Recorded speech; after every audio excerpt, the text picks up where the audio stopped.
प्रेरणास्पद कथाएं YouTube channel पर मैं धनंजय जैन आप सभी का हार्दिक अभिवादन करता हूं। दोस्तों, आलसी वो नहीं होता है जो कोई काम नहीं करता। आलसी वो भी होता है जो क्षमता होते हुए भी काम करने में आनाकानी करता है, काम नहीं करना चाहता है। छोटे से उदाहरण के माध्यम से मैं अपनी बात आपके समक्ष रखने का प्रयास करूंगा। आज व्यक्ति किसी भी क्षेत्र में चले जाए, उसको कहीं ना कहीं जानवरों की उपमा दे दी जाती है, जबकि कई बार वो गलत साबित होती है। कोई बहुत ज्यादा मेहनत करता है, काम करता है, तो उसको कहा जाता है तू तो गधे की तरह काम किए जा रहा है, तू तो नीरा बैल है, तेरे में अक्ल ही नहीं है। अरे उसका रुबाब शेर लगता है, बब्बर शेर। विविध जानवरों की संज्ञा देकर अभिहित किया जाता है, उपमा दी जाती है। पर कभी कभी जानवरों का ही रास्ता इंसान अपनाने लग जाता है।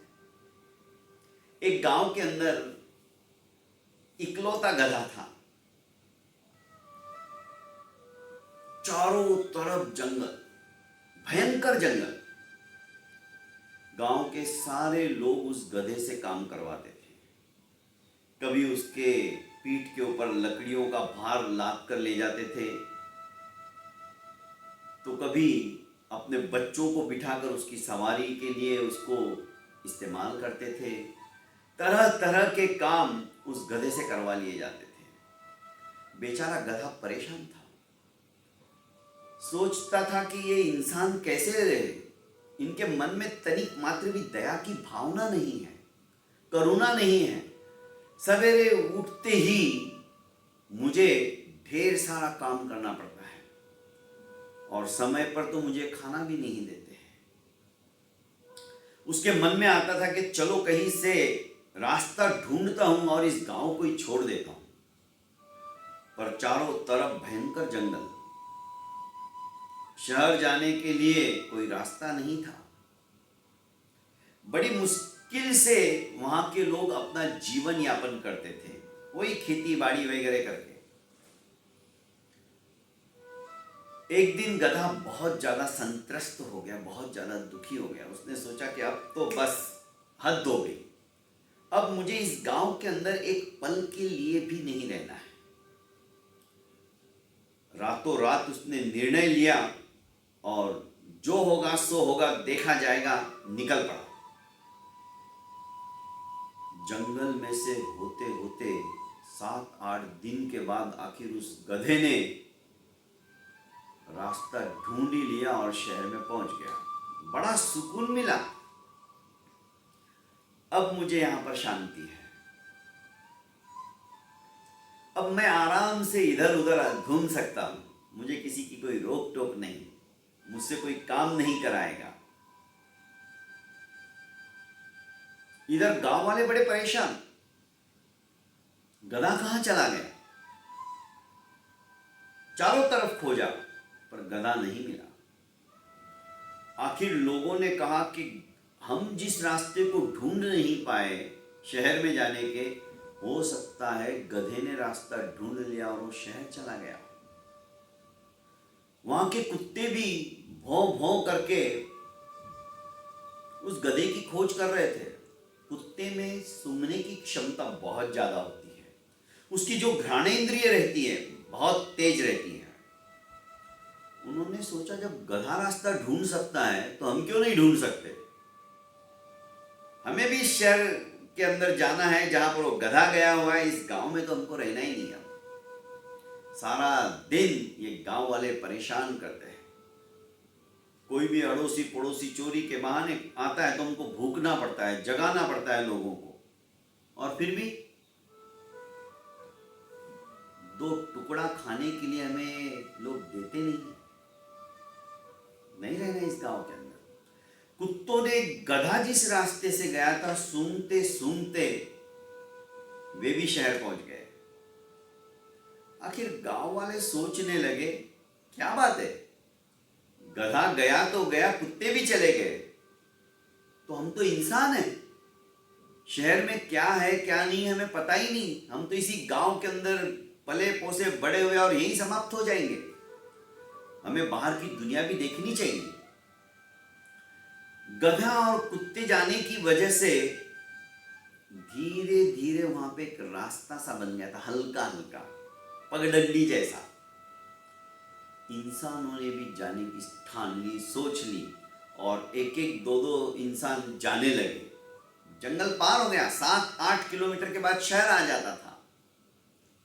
लोगों को बड़ा अच्छा महसूस होने लगा, अरे वाह, अब तो हमने शहर को ढूंढ लिया है। शहर से सामान खरीद के लाने लगे और धीरे धीरे एक पगडंडी जैसा मस्त रास्ता बन गया। लोग वहीं से गमनागमन करने लगे। गांव वालों ने एक अर्जी दी शहर में जाकर कि आप हमारे लिए यहाँ पर रास्ता बना दीजिए, बहुत सालों से हम पगडंडी का ही यूज कर रहे हैं, अच्छा रास्ता हो जाएगा तो यातायात का साधन भी अच्छा हो जाएगा। शहर के लोगों ने इंजीनियर वगैरह को वहां पर भेजा, जाओ सर्वे करके आओ, नक्शा बनाओ, हम फटाफट वहां पर रास्ता बना देंगे। उसी पगडंडी के रास्ते से इंजीनियर भी पहुंच गए, नक्शा बनाने लगे। तो एक थोड़ा बहुत जो बुद्धिमान था गांव के अंदर, वो बोलने लगा, क्यों नक्शा बनाने में अपना समय व्यर्थ कर रहे हो सर, जिधर से आप आए इसी रास्ते के ऊपर पक्की सड़क बना दो, हो गया। इंजीनियर हंसते हुए बोला, मुझे एक बात बताओ, ये रास्ता किसने सबसे पहले ढूंढा? वो फटाक से छाती चौड़ी करते हुए कहा कि ये तो हमारे गधे ने ढूंढा। सबसे पहले इस रास्ते के ऊपर से गधा शहर के अंदर गया था, उसके बाद में कुत्तों ने इस रास्ते का सर्वे करते हुए, सूंघते हुए वे भी शहर पहुंच गए। उसके बाद में छोटे मोटे जानवरों ने और फिर इंसानों ने इस रास्ते को खोजा, और इस रास्ते के ऊपर ही हम लोग जाते हैं और आते हैं, और आप भी उसी रास्ते से आए हो।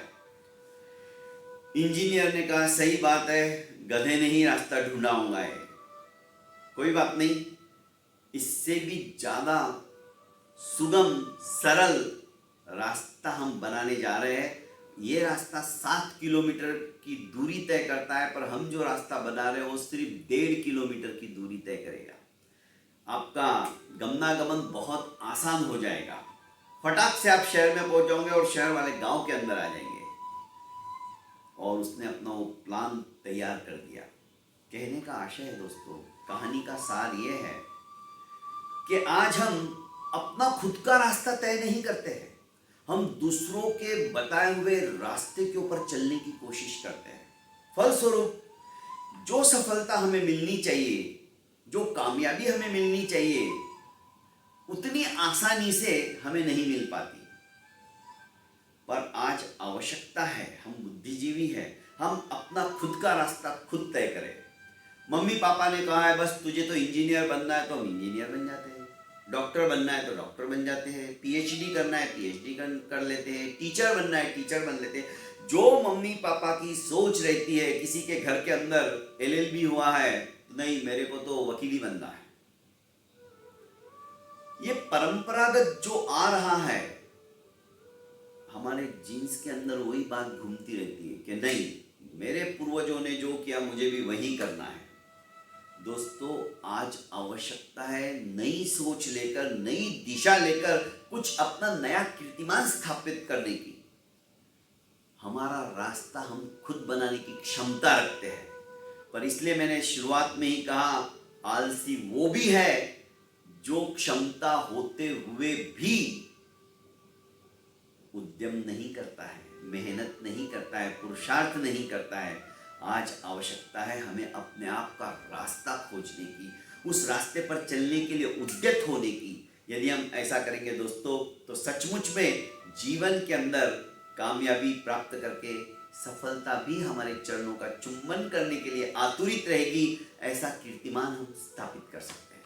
बहुत बहुत धन्यवाद।